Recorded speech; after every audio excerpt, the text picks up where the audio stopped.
పరిశుద్ధ గ్రంథంలోని కొన్ని మాటలు జాగ్రత్తగా మనం ధ్యానించుకుందాం. యోహాను రాసిన మొదటి పత్రిక 2వ అధ్యాయము 17వ వచనాన్ని చదువుకుందాం. అందరూ తీసారా? ఇది కొంచెం పక్కకు పెట్టేసి మీరు ఇంటి కూర్చోండి, ఇద్దరు ఇంటి వచ్చి కూర్చోండి.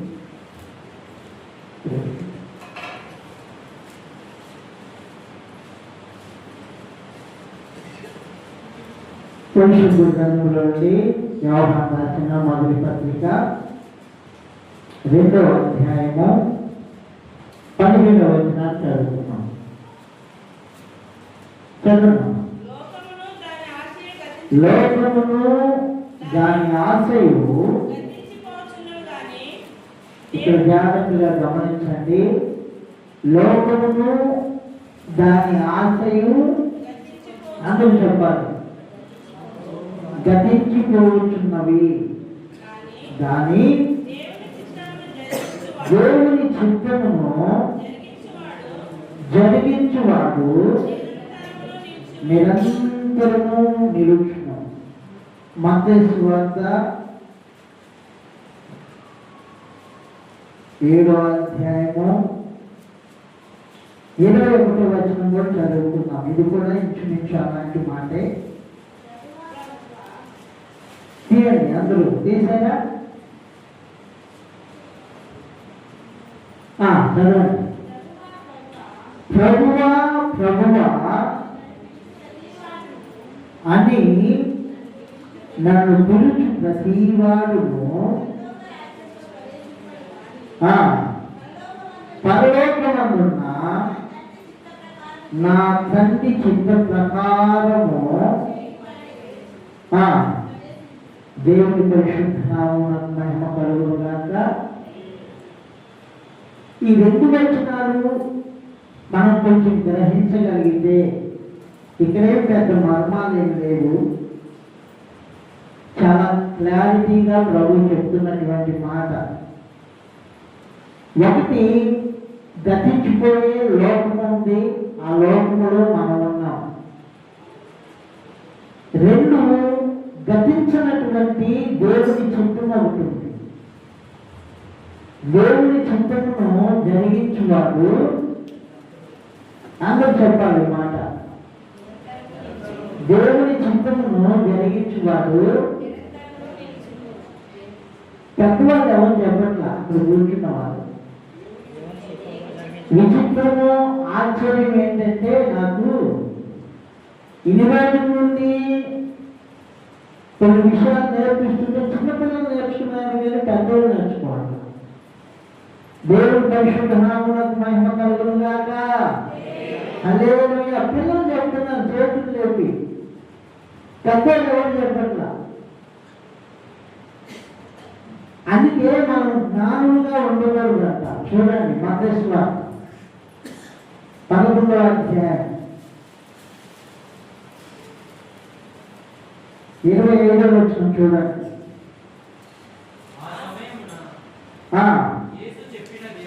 యేసు చెప్పినదేమనగా, తండ్రి ఆకాశమునకును భూమికి నీ ప్రభువా,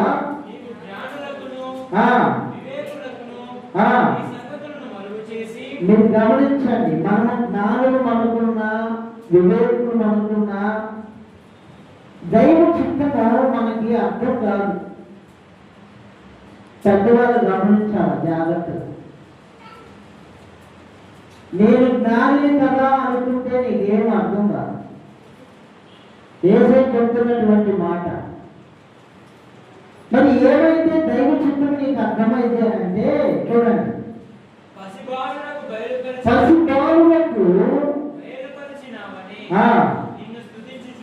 దేవుని పరిశుద్ధ నామమునకు మహిమ కలుగునుగాక. హల్లెలూయా.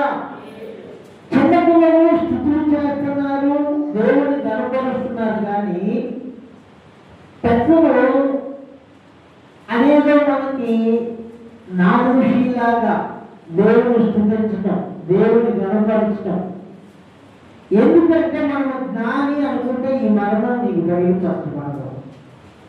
అందుకే 18వ అధ్యాయం చూడండి, మత్తయి సువార్త. నువ్వు దేవుని చిత్తం చేయాలన్నా, పరలోకం రావాలన్నా 18వ అధ్యాయము 3వ వచనం, మీరు మార్పు నొంది బిడ్డల వంటి వారు, మరొక చోట అంటారు చిన్న బిడ్డల వంటి వారు. మనం పెద్దవాళ్ళలాగే ఉంటే నీకు దేవుని చిత్తము బయలుపరచబడదు. నీ జ్ఞానమే నీకు కన్నులకి పొడవులాగా అడ్డుపడుతుంది. బైబిల్లో నుండి చూపిస్తాను నేను. నువ్వు బిడ్డలాగా అయిపోతే నీవు నేను పొడవ వంటిని రాలిపోయి గతించిపోయి లోకమేంటో, గతించినటువంటి దైవ చిత్తం ఏంటో నువ్వు గ్రహించగలుగుతావు. అలా నువ్వు గ్రహించలేకపోతే నీ చిత్తమే దేవుని చిత్తం అనుకుంటావు. అక్కడే చాలా మందిని సాతానుడు దెబ్బ కొడుతున్నాడు. పిల్లలు కూర్చోబెట్టుకోండి చక్కగా.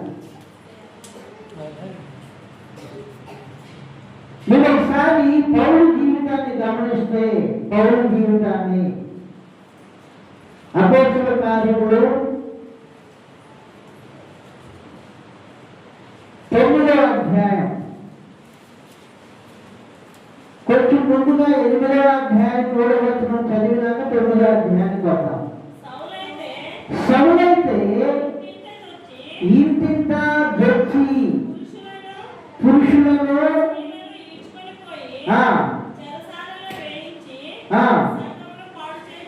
మీరు గమనించండి.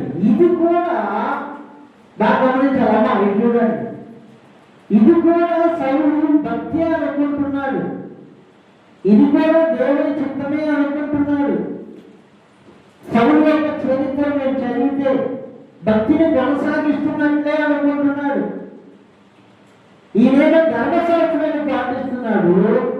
సంఘమేమో యేసుక్రీస్తు ప్రభువుని వెంబడిస్తుంది. ఆ సంఘాన్ని సౌలు ఏం చేస్తున్నాడు? ఇప్పుడే మనం చదువుతున్నాం. గట్టి చెప్పండి. సౌలు ఏం చేస్తున్నాడు? సంఘాన్ని, ఈ ఆత్మ క్రియ చేస్తుంది సంఘంలో. మీరు దృష్టి పెట్టాలి. మనం కరెక్ట్ బర్త్డే చేస్తున్నామని మనం అనుకుంటున్నాం, కానీ ఇదిగో సౌలు లాగా సొంత ఇష్టాన్ని నెరవేర్చుకుంటున్నారు ప్రజలు. అంటే నువ్వు చెప్పేది అంటే దైవ చిత్తంలో నుండి నువ్వు చక్కకపోతే నువ్వు గతించిపోతావు. కూర్చోండి. దేవుని ఇష్టాన్ని, దేవుని చిత్తాన్ని నువ్వు జరిగిస్తే నువ్వు నిరంతరం నిలుస్తావు. ఒక వ్యక్తి గతించుకోవాలన్నా, ఒక వ్యక్తి నిరంతరంగా జీవించాలన్నా, జీవము మరణము ఎవరు బతుకుతా? అందరూ చెప్పాలా? ఆయన ఇష్టాన్ని గమనించి చేస్తేనే నిరంతరం జీవిస్తావు. గమనించాలంటే చిన్న బిడ్డలా కాదు, మార్పు నందాలి. మార్పు నమ్మకపోతే దైవ చిత్తమో నీకు అర్థం కాదు. నీ చిత్తమే దేవుని చిత్తమో. నువ్వు కాదు, నేను కాదు. సౌలే సంఘటన ఏం చేస్తున్నాడు? చెప్పండి. తాను చేయించున్నాను 9వ అధ్యాయము. నేను ఎందుకు సౌలు జీవితాన్ని నేను నిర్ణయించుకున్నానంటే, నువ్వు జ్ఞానిని అనుకుంటే, ఇది గమనించండి, నేను జ్ఞానిని అనుకుంటే నా కన్నులకు పొలం అడ్డుపడుతుంది. పొలం నా సొంత ఇష్టమైన పొలం అడ్డుపడుతుంది. అలా కాకుండా దేవుని పిలుపుకి, వాక్యానికి నేను లోబడి నా ఇష్టాన్ని ప్రక్కన పెట్టి దైవ ఇష్టాన్ని నేను మార్చడానికి దైవ చిత్తాన్ని చేయటానికి నేను కష్టమైతే దైవ చిత్తము నాకు బయలుపరచగలదు. 9వ అధ్యాయం మనకు వచ్చినా చూడండి. సౌలు ఇంకను అంటే 8వ అధ్యాయం 3వ వచనంలో ఏదైతే చేశాడో దాన్ని కంటిన్యూ చేస్తున్నాడు. ఇక్కడ సౌలు అప్పటికే మీరు గమనించండి, ధర్మశాస్త్రాన్ని చదివి నలుగురు మింగేసి జీవించుకున్నాడు. తన నరనరంలో ఏముంది? ధర్మశాస్త్రం ఉంది, ఏసై లేడు. ఏముంది? ధర్మశాస్త్రం ఉంది. ఆ ధర్మశాస్త్రాన్ని పాటిస్తూ ఏసైని ప్రక్కన పెట్టి ఇంకనూ అన్నాడు, ఇంకనూ ప్రభు యొక్క శిష్యులను బెదిరించుటయు. ప్రభు యొక్క శిష్యులు ఏం చేస్తారు చెప్పండి? ప్రభు యొక్క శిష్యులు ఏం చేస్తారు చెప్పండి? ప్రభు యొక్క శిష్యులు ఏం చేస్తారంటే ప్రభు యొక్క శిష్యులు ప్రభు మనసును పాటిస్తారు. ప్రభు ఇష్టాన్ని తెలుసుకొని ఆ ఇష్టానికి తగినట్లుగా వాళ్ళు జీవిస్తూ ఆ ఇష్టాన్ని సంఘాన్ని ఉపయోగిస్తారు. ఇష్టం అంటే చిత్తుగా.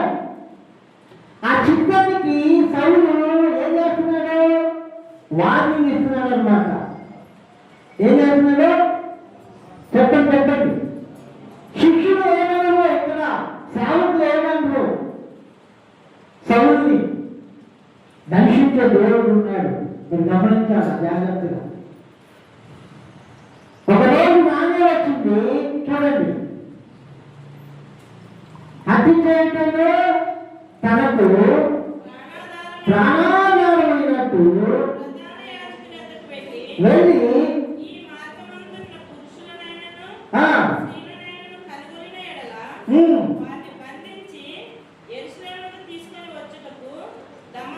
అంటే అధికారం కావాలని అడుగుతున్నాడు. ఈ క్రమంలో ఏం జరిగింది అంటే దేవుడు సౌలుని చెప్పాలి. మీరు దేవుడు సౌలుని ఏం చేశాడు?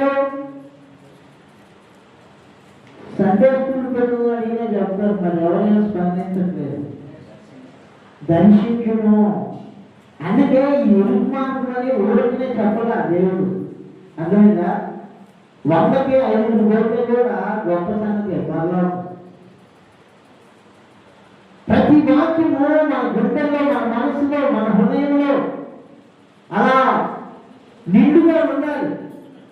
ఒక లోక సంబంధమైనటువంటి సామెత చెప్తే ఆ సామెతను మనం ఫిలప్ చేస్తున్నాం ఈరోజు. ఏ సామెత చెప్పినా అందరూ ఫిలప్ చేస్తారు. కానీ దేవుని వాక్యాన్ని ప్రస్తావించినప్పుడు దాన్ని ఎవరు ఫిలప్ చేయాల? దుఃఖకరమైనటువంటి విషయం. దేవుని వాక్యమే నిన్ను నిత్యరాజ్యాన్ని చేర్చేది, నిన్ను నిత్యమే నిలిపేది దేవుని వాక్యమే. ప్రభువు సౌలును దర్శించాడు. చూడండి, దర్శించడం ఏం జరిగింది? 3వ అధ్యాయము 9:3 అతను ప్రయాణం చేయొచ్చు. అకస్మాత్తుగా ప్రకాశించును. నిన్న వెలుగు గురించి చెప్పుకున్నాం, మీరు రాలేదు.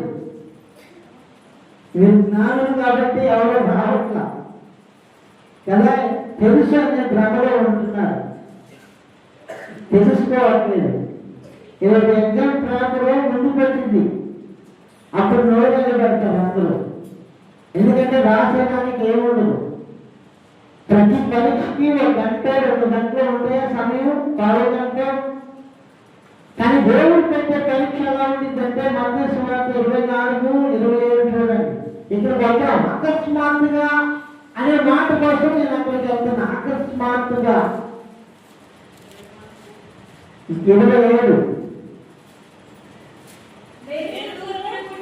మెరుపు తూర్పున పుట్టి. మెరుపు ఎంతసేపు ఉంటుందంటే మెరుపు అకస్మాత్తుగా చూడండి. దేవుని వాక్యము, దేవుని దర్శనము, దేవుని వెలుగు నిన్ను దర్శిస్తున్నప్పుడు నువ్వు గ్రహించే స్థితిలో లేకపోతే ప్రమాదం. చాలా చాలా చాలా చాలా చాలా ప్రమాదం. ఎవరికే నష్టం లేదు, శిష్యులకే నష్టం లేదు. అక్కడ శిష్యులను బెదిరిస్తున్నాడు, సంఘమును పాడు చేస్తున్నాడు. ఇదంతా కూడా కన్నులకు పొలంలో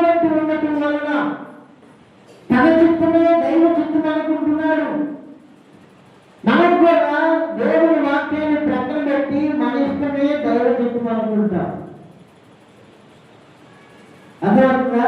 మనమే రాజు, మనమే మంత్రి. ఒక సరి అయిన కాపరి ఉంటే ఆ కాపరి దేవుని చిత్తానికి అప్పగించుకుంటే ఆ కాపరికి సంఘం లోబడాలి. సంఘం యొక్క క్రమం మనకు తెలియలేదు. నేను మళ్ళీ ఇక్కడికి వస్తాను. మోసే సర్వ సమాజంలో ఐగుప్తు దేశంలో నుండి బయలుదేరినప్పుడు మోసేకి ముందుగా ఏం నడిచింది?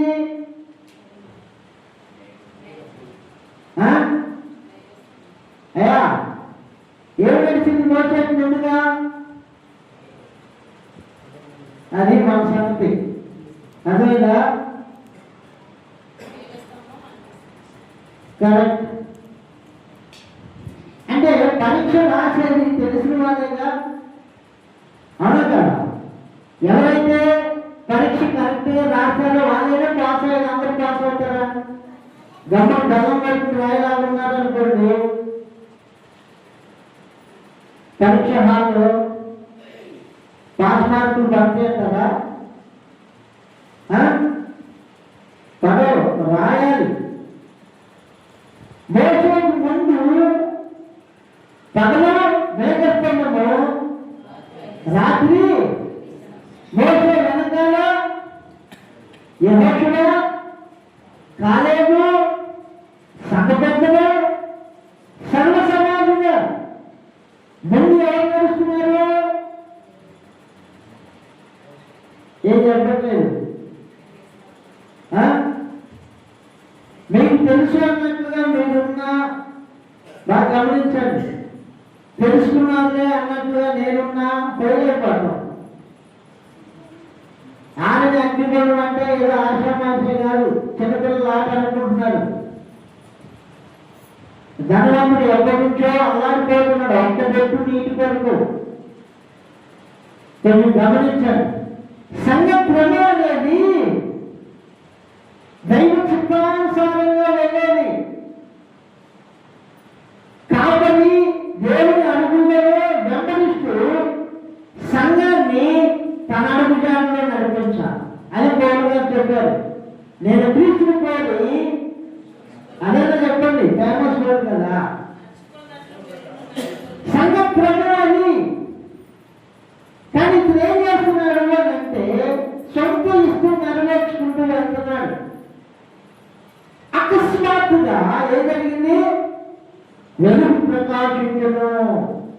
ఎందుకు నేను మత్తయి సువార్త 24:27 వచ్చానంటే అకస్మాత్తుగా జరుగుతుంది. దేవుని ప్రాంగణ చూడాలే చాందాలే అంటే కాదు. నీకు నాకు ప్రతి వ్యక్తికి ఒక టైం కేటాయిస్తాడు దేవుడు. మనం అనుకుంటాం వెళ్ళకాలం బ్రతుకుతాం అని, మనం ప్రార్థన చేసుకుంటాం. నేను 70 సంవత్సరాలు బ్రతుకుతాను, నేను 80 సంవత్సరాలు బ్రతుకుతాను. మన ఊహ అదే సాతాను ట్రాప్ చేయటం. అలా కాదు. 44 వచ్చిన చూడండి, 44. మీరు అనుకుని గడియలో మనిషి కుమారుడు వచ్చిన కనుక మీరు సిద్ధంగా ఉండండి. దేవుడి పరిశుద్ధ నామమునకు మహిమ కలుగును గాక. మీరు సిద్ధంగా ఉండాలి. ఏంటి సిద్ధపడతానంటే గమనించాలి. దేవుని చిత్తమే, దేవుని ఇష్టమేంటి? భూమి మీద జన్మించిన ప్రతి మనిషి, ఇటువైపు చూడండి అందరూ, భూమి మీద పుట్టిన ప్రతి మనిషి కూడా యూనిక్. ఎవరి జీవితం వాళ్ళదే. ఒక వ్యక్తి ఇంకొక వ్యక్తి కాదు. 7 ముద్ర వేస్తాం. 7 ముద్ర అందరూ 7 ముద్రలు ఒకే ఉంటాయా? కళ్ళు ఉన్నాయి, కళ్ళ వాటి పనులు అందరూ ఒకే రకంగా ఉండవు. నీ పట్ల దేవుని చిత్తం ఏమై ఉంది, దేవుడిని నీ భూమి మీదకి పంపించాడో ఆ ఇష్టాన్ని నీవు తెలుసుకొని దాన్ని పాటిస్తే నువ్వు సక్సెస్ అవుతావు, లేకపోతే ఫెయిల్ అయిపోతావు. అది ఎరుగక సౌలు ఏం చేస్తున్నాడంటే ఇంటింత వచ్చి సంఘంలో పాడు చేయొచ్చు, హత్య చేయాలన్నట్లుగా జీవిస్తున్నప్పుడు దైవ చిత్తం వచ్చింది. ఈ రోజు ఈ మాటలు మీ దగ్గరికి నా దగ్గరికి వచ్చినాయో అకస్మాత్తుగా వెలుగు ప్రకాశించను. రాత్రి నేను చెప్పుకున్నప్పుడు దేవుడు భూమి ఆకాశాలను సృజించాడు. అయితే భూమి నిరాకారముగాను శూన్యముగాను ఉండెను. చీకటి అగాధ జలముల పైన అదే అలాట్లా క్రమముగా దేవుని ఆత్మ అలాడుచుండెను. ఆత్మ అలాడిపోతుంది. అయ్యా నా కుటాడు జ్ఞాని అనుకుంటూ నా చుట్టూలో ఉండి పక్కకు వెళ్ళిపోతున్నాడని ఆత్మదేవుడు ఒక తండ్రిలాగా అలాడిపోతున్నాడు. చీకటి చేసింది. దేవుని చుట్టూ మనిషికి అర్థం కాకుండా ఉండటానికి చీకటి చేసింది. కమ్మింది. అయ్యో బాబు సొంత ఆలోచన. ఈయనకేం ప్రకాశించింది? ఎవరికి వెలుగు ప్రకాశించడు. దేవుడు వాక్యమే వెలుగు. వెలుగు కలుగునుగాక. వాక్కు ఏమైంది? వెలుగు కలిగింది. ఈ వాక్యము వెలుగు నీ చెంతకు వస్తున్నప్పుడు నీ జీవితాన్ని మార్చుకోవడానికి ఇష్టపడకపోతే సాధారణ నిన్ను, నీ కుటుంబాన్ని, నీ సంఘాన్ని దేవుడి చుట్టూ పక్కకు లాగుతాడు, ట్రాప్ చేస్తాడు. అందుకే దేవుడి చుట్టూ జరిగించేవాడు నిరంతరము లోకాన్ని చూపించి నశించిపోయే లోకాన్ని చూపించి దైవ చుట్టూలో నుండి నిన్ను పక్కకు లాగుతాడు సాధారణుడు. సౌలు జీవితంలో అదే జరుగుతున్నప్పుడు మహాబలిలో కలిగిన దేవుడు తన వెలుగును ఏం చేశాడు? చెప్పండి ప్రకాశింపజేశాడు. అప్పుడు ఆలోచన చేస్తున్నాడు, నేను చేసేది కరెక్టా? అప్పుడు నేను భక్తి చేస్తున్నట్లుగానే కనబడ్డాడు. కానీ అది భక్తి కాదు, దేవుని చిత్తానికి వ్యతిరేకమైనటువంటి జీవితం. ఇక్కడ గమనించాడు. చూడండి 4వ వచనం నుండి.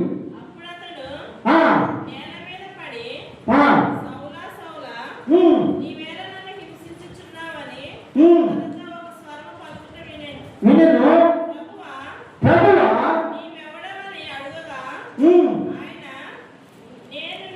నేను నీవు హింసించుచున్నా యేసును. గమనించండి, బోధించే నేనైనా వినే మీరైనా దేవుని ఇష్టాన్ని మనం నెరవేర్చకపోతే ఆయన హింసిస్తున్నామని దాని అర్థం. అర్థమవుతుందా? నా పిల్లలే ఉన్నారనుకోండి, నా మాట వినట్లా, నా హృదయం ఎంత బాగుండింది, అలా హింస. అర్థమవుతుందా? భక్తిని చేస్తున్నట్లుగా మనం కనబడుతూ దేవుని ఇష్టాన్ని నెరవేర్చకుండా సంఘాన్ని పాడు చేస్తుంటే యేసయ్య అన్నమాట ఏంటి? నీవెవరున్నావంటే నేను నీవు ఏమన్నా నేను నీవు హింసించుచున్నా యేసుని. లేదయ్యా నేను ధర్మశాస్త్రాన్ని పాటిస్తున్నాను కదా, నేను ధర్మశాస్త్రాన్ని పాటిస్తున్నాను, భక్తులు సరిగ్గా చేస్తున్నానంటే ధర్మశాస్త్రాన్ని నెరవేర్చి పట్టుకోవడానికి నేను వచ్చాను. వచ్చి ధర్మశాస్త్రాన్ని పక్కన పెట్టాను. ఇప్పుడు నేనే మార్గం అన్నా. సరే మీరు నా మార్గంలో రావాలి. ధర్మశాస్త్రాన్ని ఏం చేయాలి చెప్పండి? పక్కన పెట్టేశారు. ఇప్పుడు ధర్మశాస్త్రాన్ని పాటిస్తూ సౌలు యేసయ్యను ఏం చేస్తున్నాడు? హింసిస్తున్నాడు. అంటే మనం సరైన భక్తి చేయకపోతే చుట్టుపక్కలైనటువంటి దేవుడిని మనం హింసిస్తూ ఉన్నాం. ఇక్కడ మీరు గమనించండి, కింద కాలాన్ని చదువుకుంటున్నారు. 6వ వచనం.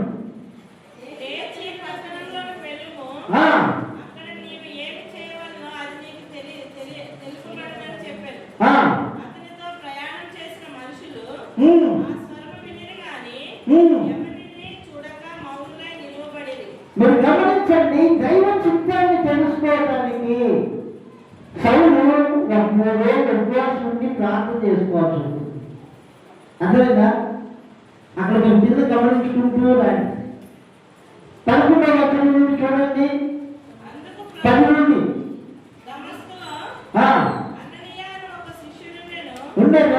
ప్రభు దర్శనమందు అననీయ అని అతని పిలువగా అతడు ప్రభువా ఇదిగో నేను ఉన్నాననెను. అందుకు ప్రభువు నీవు లేచి కిందన కనబడిన వీధికి వెళ్ళి యూదా అనువాని ఇంట తార్సువాడైన సౌలు అను వాని కొరకు విచారించుము. ఇదిగో అతడు ప్రార్థన చేయుచున్నాడు. అతడు అననీయ అను ఒక మనుషుడు. ఎప్పుడైతే మనం ఒక వాస్తవాన్ని వెలుగు ప్రకాశించినప్పుడు, వాటిలో నీ బ్రతుకులోకి వచ్చినప్పుడు నీవు గ్రహించి కొంచెం ముద్ద తగ్గించి మోకరించి ప్రార్థన చేస్తూ ఉంటావో అప్పుడు నీ కొరకు ఒక సేవకుడిని నిర్ణయిస్తాడు దేవుడు. ఏం చేస్తాడు? ఏం చెప్పట్లేదు. ఎవరిని నిర్ణయిస్తాడో ఒక సేవకుడిని నిర్ణయిస్తాడు. ఆ సేవకుడికి నువ్వు లోబడితేనే దేవుడి చిత్తం అర్థమైంది, లేకపోతే నీకు అర్థం కాదు. అదే చూపిస్తా. 17వ వచనం చూడండి. అననీయ వెళ్ళి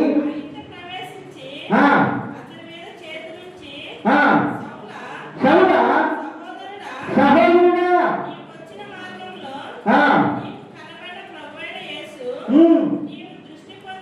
నీవు దృష్టి పొంది, అంటే అప్పటి వరకు దృష్టి ఉన్నా లేదా ఇతనికి ఏది సంఘమో ఏది సంఘం కాదో ఆ వ్యత్యాసంలో తెలియట్లేదు. ఇది గ్రహించగలగాలి. మనం తీసుకున్న పట్టడానికి 2 రెఫరెన్స్లు.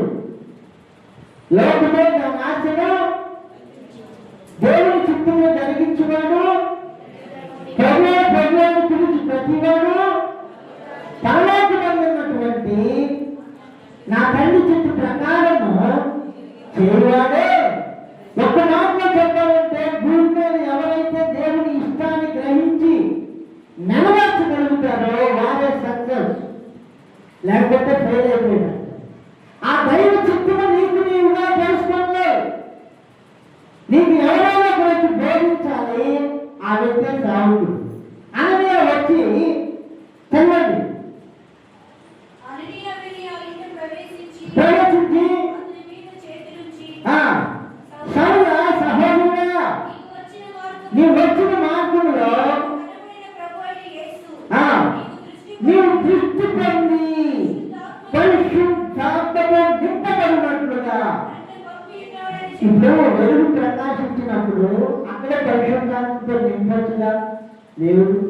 అననీయ ఎందుకు? సంఘానికి ఒక క్రమం ఉంది. ఐగుప్తు దేశంలో నుండి ఇజ్రాయెల్ ప్రజలు విడిపించుకొని రావడానికి దేవుడే దివ్యంగా ఇంకా ఒక సేవకుడు కావాలి. ఆ సేవకుడికి మనుషులు లోబడాలి, సంఘం లోబడాలి.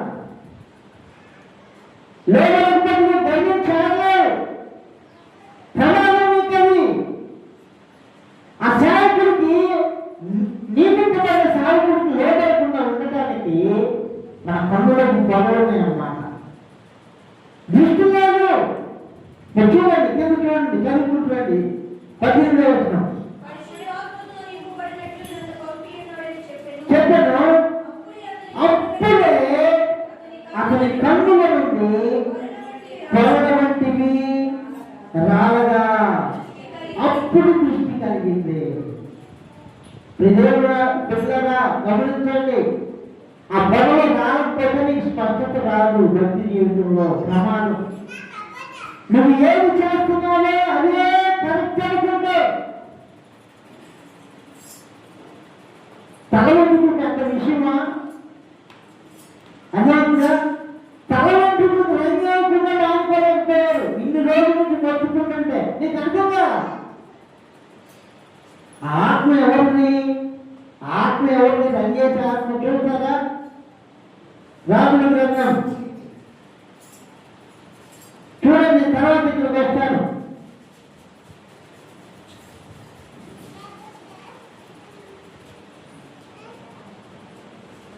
రాజుల 2వ గ్రంథము 9వ అధ్యాయము 30వ వచనం చూడండి.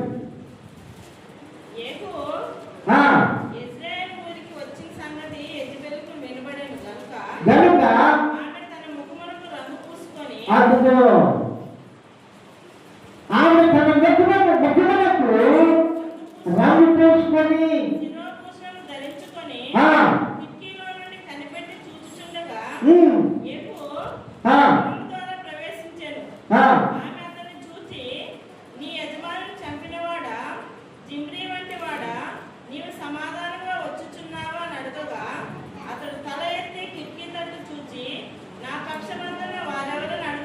ఇద్దరు ముగ్గురు పచ్చారకులు పైనుండి తొంగి చూచిరి. దీనిని కింద పడదోయడని అతను చెప్పగా వారు దాని కిందికి పడదోసినందున దాని రక్తంలో కొంత గోడ మీదను గుర్రముల మీదను చిందెను. విషయం ఏంటంటే భయంకరమైనటువంటి మరణాన్ని పొందింది. ఎవరు చెప్పాలా? ఎవరు చెప్పట్లేదే. ఏం చూస్తుంది మరణానికి?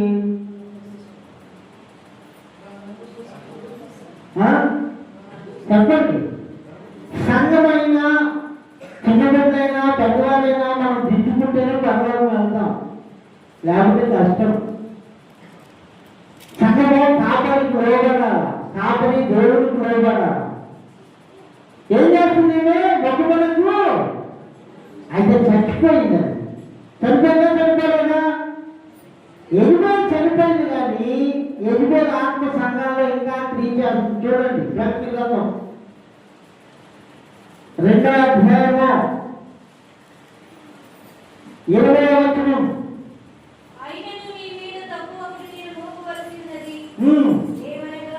ఏమనగా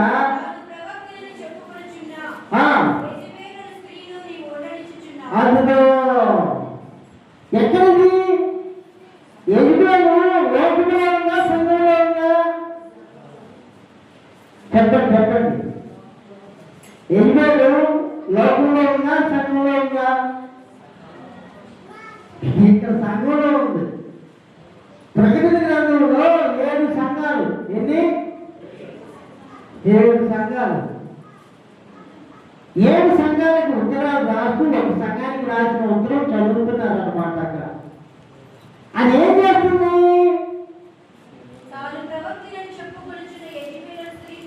నువ్వు ఉండనిచ్చావు అని సంఘంలో ఉన్నటువంటి వ్యక్తులకి రంగేయటం నేర్పిస్తుంది, విగ్రహాలను చేయటం నేర్పిస్తుంది, బలి అర్పించడం నేర్పిస్తుంది.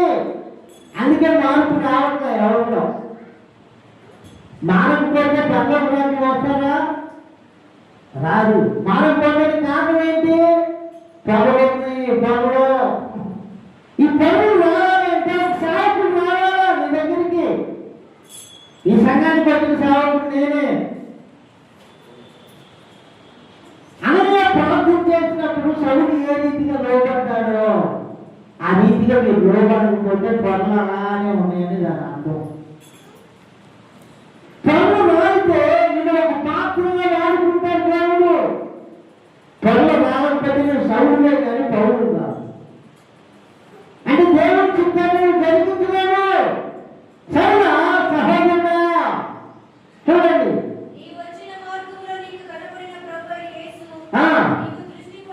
నీవు దృష్టి కలగాలండి.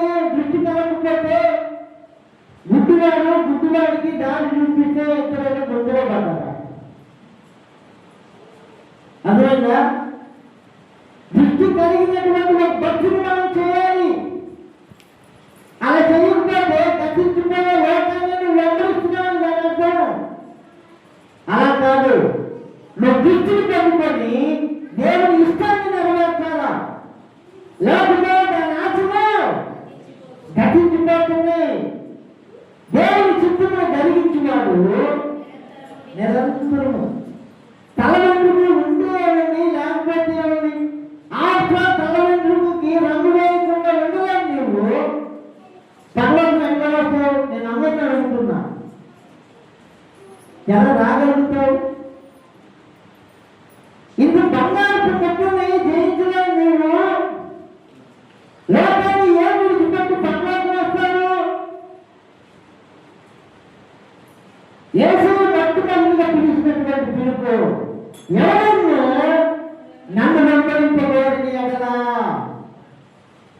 తను తాను ఉపేక్షించుకొని తన సిలువ వెంబడి అసలు ఉపేక్షించుకోవాలి.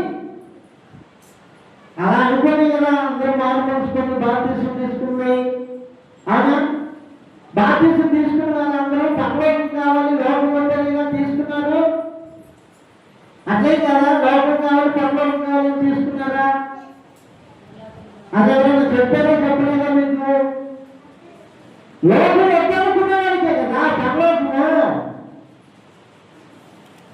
మనం లోకంలో ఉన్నాం లోకంలో ఉన్నాం లోకంలో ఉన్నాం అని మనం అంటూ ఉంటాం.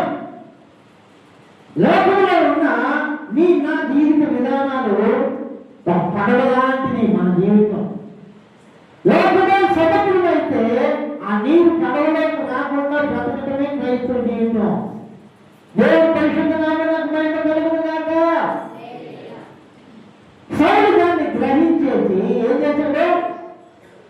ఈయన గుర్రాల మీద వెళ్తున్నాడు. ఒక టీమంది సౌలుకి ఎక్కడో విలేజ్లో ఉన్నటువంటి ఒక సాయకుడు వచ్చి చెప్తే నేను విలేజేంటి అని అహంకారంతో లేడు సౌలు. అననీయాకి ఏం చేశాడు? విజయతను కనుగొచ్చాడు. మీరు గమనించాలి, మీ కొరకు ఏ సేవకునైతే నిర్ణయిస్తాడో దేవుడు, ఆ సేవకుడికి మీరు లోపల లేకపోతే మీరు దేవుడి చిత్తం చేయలేదు. దేవుడి చిత్తం చెయ్యాలి అంటే నీకు అర్థం కావాలా? నీకు అర్థం కావాలంటే ఎవరో ఒకరు నీకు చెప్పాలా? అయ్యా ఎట్లా ఇంత ఉన్నతమైన చదువు చదివాము అని అంటే మా గ్రామానికి ఒక టీచర్ గారు వచ్చారండి. చాలా పేదవాడు కానీ చదువు బాగా చెప్పేవాడు. వ్యక్తి పేదవాడు అయినప్పటికీ చదువు బాగా చెప్పడం వలన గ్రామంలో ఉన్న వ్యక్తులు లోపలి వారు ఉత్తీర్ణులయ్యారు, చదువయ్యారు. అలాగే సంఘంలో ఉన్నటువంటి వ్యక్తులు సేవకులు ప్రేమిస్తున్నటువంటి దైవ చిత్తానికి లోపలితేనే నిత్యము నిరంతరము జీవిస్తారు. లేదు నీ ఇష్టమే దేవుని ఇష్టం అనుకున్నావు నువ్వు గతించిపోతావు. ప్రధానమంది వ్యక్తిగా చెప్తున్నా ఈ మాట గ్రహించగలగాలి. అలా గ్రహించలేనప్పుడు మనం ప్రమాదంలో ఉన్నాము అని సామెతల గ్రంథం 28:14 ఒక మాట ఉంది. మీరు చదవండి.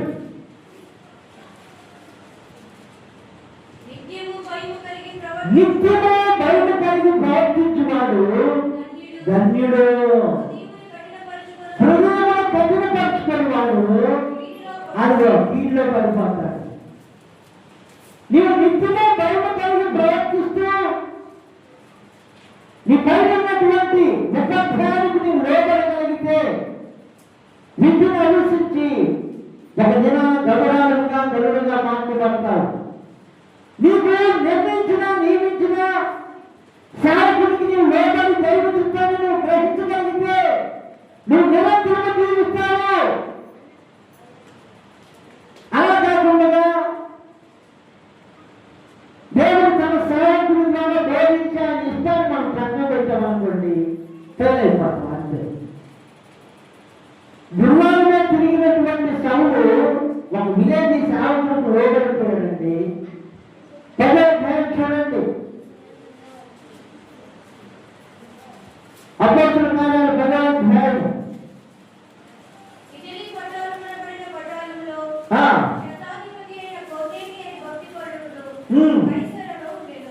ఎవరండి శతాధిపతి అంటే ఉన్నారా? మీరు ఎవరన్నా శతాధిపతులు ఇక్కడ?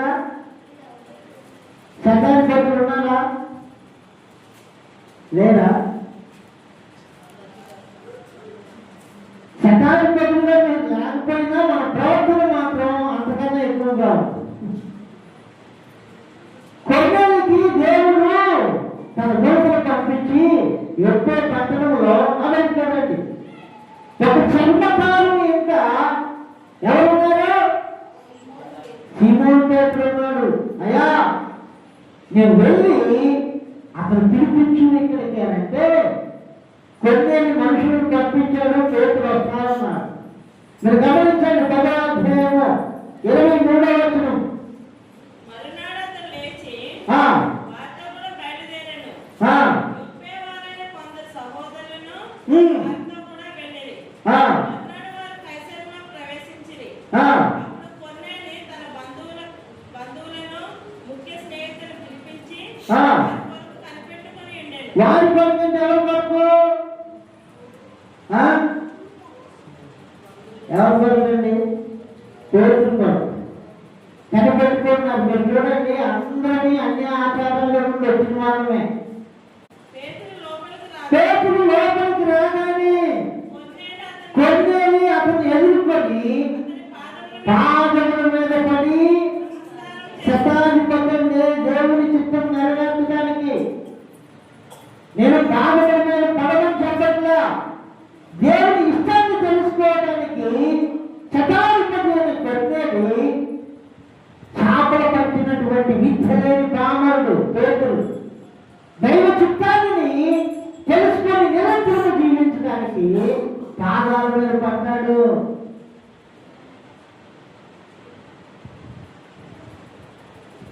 నేను గమనిస్తున్నాను, ఒక్కరు కూడా దైవం పోయింది. పేతురు అక్కడ వచ్చాడు, శతాధిపతి అయినటువంటి గొడ్డలు ఏం చేశాడు? ఏం చెప్పట్లేదే. ఎందుకో తెలుసా? మత్తయి సువార్త చూడండి 10:45. నేను ముగించేస్తాను, సౌండ్ వచ్చింది అక్కడి నాకు. యేసయ్య శిష్యులను పంపించేటప్పుడు ఒక అధికారాన్ని చెప్పాడు, ఈ మాట మీరు గుడ్డలో పెట్టుకోవాలి. చూడండి, మిమ్మల్ని చేర్చుకునేవాడు నన్ను చేర్చుకున్నాను. ఎవరండి ఆయన పంపింది? సృష్టికర్తైన దేవుడే నీ గుండెలోకి నీ ఇంట్లోకి రావాలి అని అంటే దేవుడు నిర్ణయించినటువంటి వ్యక్తి దైవజనుడు. ఆ మాటను నీవు ఆలోచించి అంగీకరించి దేవుడి మాటగా రిసీవ్గా చేసుకోవాలి. నువ్వు ఎదురు తిరిగితే కష్టం, దేవుడి చెప్పి నీకు అర్థం కాదు. అర్థంలో కాకపోవడానికి కారణం ఏంటంటే పనులు. మిమ్మల్ని చేర్చుకునేవాడు చెప్పంగా, మిమ్మల్ని చేర్చుకునేవాడు నన్ను చేర్చుకునేవాడు.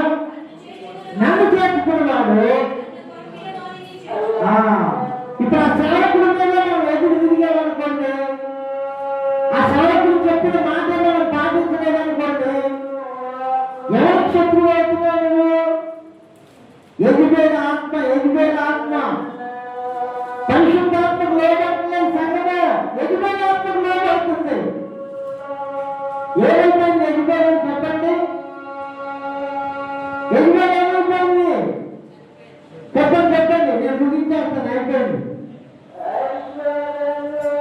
ఎదిగేల ఏమైపోయింది? ఎదిగేల ఆమె చనిపోయింది, కానీ ఎదిగేల ఆత్మ సంఘంలో ప్రీతి అవుతుంది. ఆ ఎదుగుదల ఆత్మను చంపకపోతే అది నేను చంపేసి సంఘానికి అది బోధిస్తుంది. ఏమని బోధిస్తుందంటే దైవ చిత్తులను పక్కగా ఉంటుంది. దేవుడు చూపించి గతించుకునే లోకాన్ని చూపించి గమనించండి. నిరంతరంగా జీవించే దేవుడు చిత్తులో ఉంటే నిన్ను పక్కగా ఆగుతుంది.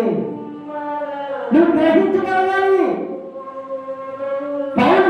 సౌలుగా ఉన్నప్పుడు గ్రహించరా, తుది శ్వాస వరకు మనము భయము కలిగి జీవించాలి. పవిత్రమైన భయం కలిగి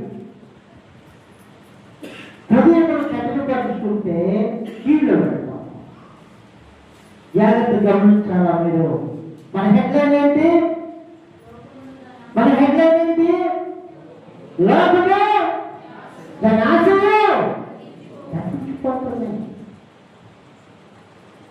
యేసయ్య అన్నారు, మీరు లోకంలో ఉన్న లోకానికి చెందినవారు కాదు. మరి ఎవరికి చెందినవారు?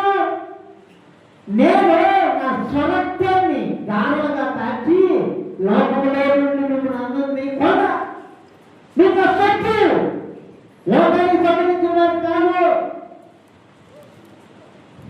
రక్తం పెట్టి మిమ్మల్ని కొన్నాను. మీ కొరకు డబ్బాన్ని వినియోగించుకున్నా. మీరు మీ ఇష్టాన్ని నెరవేర్చుకుంటే నశించిపోతారు. అందుకే క్రీస్తు యేసునందు కలిగిన ఈ మనసులో నేను కలిగి ఉండండి. ఏంటి ఆ మనసు? తండ్రి నీ చిత్తమే సిద్ధించును గాక. తండ్రి నీ చిత్తమే, గాలిని సముద్రమును గర్భిస్తే విత్తులు నిమ్మలమైంది. అలాంటి యేసయ్య ఏమంటున్నాడు? తండ్రిని నీ చిత్తమే మనం చేయాలి ఆ పని. దేవుడి చిత్తాన్ని నెరవేర్చకపోతే కష్టం కష్టం కదా, ప్రమాదం కదా నీకు, నీ కుటుంబానికి, సంఘానికి. దైవ చిత్తాన్ని గ్రహించాలి కదా, గ్రహిస్తేనే నువ్వు నిరంతరం జీవించగలుగుతావు. ఒక మాట చెప్పాలంటే దేవుని ఇష్టం నెరవేర్చడమే మానవునికి విజయం. ధనవంతుడు లోకాన్ని సంపాదించాడు. 2వ మాట చెప్పి నేను ముగించేస్తాను. లోక వార్త 16వ అధ్యాయం 19వ వచనం. ప్రతిదినము బహుగా సుఖపడుతున్నాడు. ప్రతిష్టం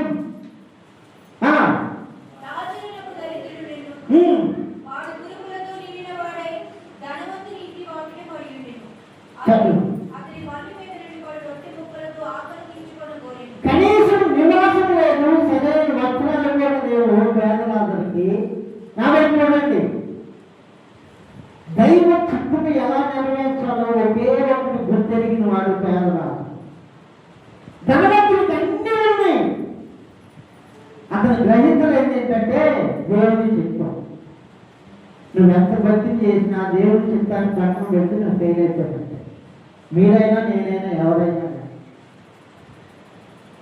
నీకు సరైన వస్త్రం లేకపోవచ్చు, సరైన ఇల్లు లేకపోవచ్చు, సరైన స్థలం లేకపోవచ్చు, వాహనాలు లేకపోవచ్చు, సిరి సంపదలు లేకపోవచ్చు. దేవుని ఇష్టాన్ని నెరవేర్చగలిగిన ఒక గ్రహింపు నీకుందంటే నువ్వు నిరంతరం జీవిస్తావు. చూడండి, చదువుకుంటాడు కిందకి. అది నిత్యత్వం కదా, నిత్యత్వం కదా. ఎక్కడికి వెళ్ళాడు దరిద్రుడు? అయ్యా ఇది చూడండి, ఈ కాలం నా వైద్యుడు దరిద్రుడు ఎక్కడికి వెళ్ళాడు? అది నిత్యత్వమా, నశించిపోయేదా, గతించిపోయేదా? తాత్కాలికమైనటువంటి పేదవాడు శాశ్వతమైన ధనవంతుడయ్యాడు. కారణం దైవ చిత్తం. తాత్కాలికంగా దేవుని చిత్తాన్ని పక్కన పెట్టి తన ఇష్టాన్ని నెరవేర్చుకున్న ధనవంతుడు ఆరని అగ్నిగోళానికి వెళ్తాడు. పొరపాటున నువ్వు కూడా ఇలానే చచ్చిపోయావు అనుకోండి, ఈ పరిస్థితి కూడా ఇదే. సీరియస్ గా తీసుకోవాలి ఈ విషయాన్ని, లేకపోతే కష్టం. నీకు ఈ ఛాన్స్ కూడా ఉండదు. ఎందుకంటే ఇది చదివించాడు కదా దేవుడు. ఇవన్నీ గ్రహించినటువంటి పేదరాజు బట్టలు లేకపోయినా పర్లేదు, ఇల్లు లేకపోయినా పర్లేదు, ఆహారం లేకపోయినా పర్లేదు, దేవుని ఇష్టాన్ని నెరవేరిస్తే చాలు. కింద చూడండి, నేనే చెప్తాను. అందుకు అబ్రహాము, కుమారుడా, నీవు నీ జీవితకాలం అంటూ నీకు ఇష్టమైనట్టు. ఎవరి ఇష్టమో చెప్పండి. ధనవంతుడు ఇష్టానుసారంగా జీవించాడు కనుక నిత్య పాతాళము. ఇప్పుడు నీ ఇష్టం నెరవేర్చుకున్నానుకో, నువ్వు వెళ్ళేది కూడా అక్కడికే. కానీ పేదవాళ్ళ గురించి ఏం చెప్పారు చూడండి. అలాగనే లాభం కష్టం అనుభవించడం వలన అలాగనే లాభం కష్టము అనుభవించినని జ్ఞాపకం చేసుకోను నెమ్మది పొందుతున్నాడు. నీవు యాసం పడుతున్నావు. చదువులో తగిలిపరుచుకుని వాడు చూడండి ఒకసారి మళ్ళా సామెతలు 28:14 తీయండి, అందరూ తీయండి. నిత్యమే భయము కలిగి ప్రవర్తించువాడు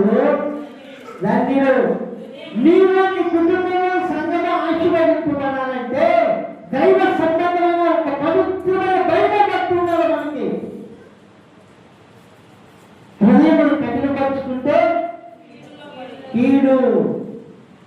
అబ్రహాం మీద లోటు హృదయాన్ని కఠినపరుచుకున్నాడు, కుటుంబం మొత్తం భయంకరమైపోయింది. అవునా కదా? దేవుడి మీద సౌలు హృదయాన్ని కఠినపరుచుకున్నాడు, కుటుంబం మొత్తం పాడైపోయింది. కళ్యాణం దేవుడి మీదే ప్రజల్ని కఠినపరుచుకున్నాడు. దేశం కూడా అయిపోయారు.